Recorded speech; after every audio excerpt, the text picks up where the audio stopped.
हरियाणा में बीजेपी की फेल सरकार के 9 साल और आम आदमी के 9 सवाल। मुख्यमंत्री मनोहर लाल खट्टर जी, आज हमारा दूसरा सवाल बेरोजगारी से जुड़ा हुआ है। आपके 9 साल के कार्यकाल में हरियाणा बेरोजगारी में नंबर 1 पहुंच गया है। ताजा आंकड़ों के मुताबिक 37% से ज्यादा बेरोजगारी आज के दिन हरियाणा के अंदर है। आप इसी से अंदाजा लगाइए कि 13,500 ग्रुप डी के पदों के लिए आपने नौकरी निकाली और उसकी परीक्षा देने के लिए 13,75,000 युवाओं ने आवेदन किया। आप अंदाजा लगा सकते हैं कि किस कदर बेरोजगारी हरियाणा के अंदर है। और ग्रुप डी के पदों के लिए जिन्होंने आवेदन किया उनमें बीए पास, एमए पास, पीएचडी किए हुए युवा भी थे। इससे अंदाजा लगाइए कि कितनी बेरोजगारी हरियाणा के अंदर हो गई है।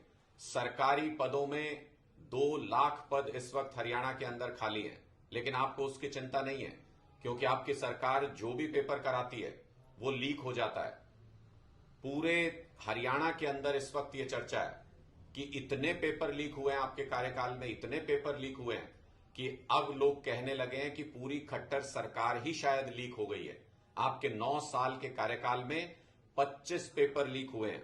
मैं आपको अगर बताऊं तो HTET, clerk, excise inspector, HCS, conductor, patwari, naib tehsildar, ITI inspector, stenotypist, UDC, junior draftsman, gram sachiv, police constable समेत दर्जनों ऐसी भर्तियां हैं जहां पर पेपर लीक हो गए। अभी ये ग्रुप डी के पेपर के बारे में खबर आ रही है कि ये पेपर भी लीक हो गया था और इसके ऊपर भी पुलिस केस दर्ज हो गया है। यानी ये भर्तियां भी अटका देंगे आप।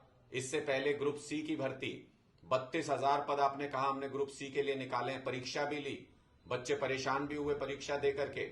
और आपकी सरकार ने सुनियोजित तरीके से सरकारी पेपर लीक पहली बार किया, पहले दिन के 40 सवाल दूसरे दिन दे करके। वो पेपर भी अटक गया, कोर्ट के अंदर मामला है। हरियाणा के युवा ये जानना चाहते हैं कि आप एक भी भर्ती कामयाबी से क्यों नहीं करा पा रहे हैं। पिछले 9 साल के अंदर पेपर लीक की ऐसी सीरीज बन गई हरियाणा के अंदर कि खट्टर सरकार को लीक सरकार कहने लगे हैं हरियाणा के युवा। पूरे प्रदेश में इस वक्त बेरोजगारी की बहुत बुरी स्थिति है, बहुत बुरी हालत है। 2 लाख सरकारी पद खाली पड़े हुए हैं और खट्टर सरकार मजे से अपना काम कर रही है। 75% हरियाणा के युवाओं को प्राइवेट सेक्टर में रोजगार मिलेगा। आपने कहा आप ऐसा बिल ले आए हैं, फिर सुप्रीम कोर्ट से भी आपके पक्ष में फैसला हो गया।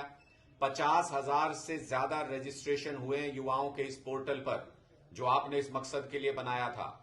एक भी युवा को, अभी तक जो जानकारी है, एक भी युवा को इन 50,000 में से आप नौकरी नहीं दिला पाए। सिर्फ घोषणा की सरकार बन के रह गई है। जेजेपी और बीजेपी की सरकार सिर्फ घोषणा की सरकार बनकर रह गई है। 25 लाख युवा हरियाणा के अंदर बेरोजगार भटक रहे हैं। इन युवाओं की बद्दुआएं लगेंगी आपको खट्टर साहब। 9 साल में आपने हरियाणा को बर्बादी की कगार पर लाकर खड़ा कर दिया, हरियाणा के युवाओं को बर्बादी की कगार पर लाकर खड़ा कर दिया।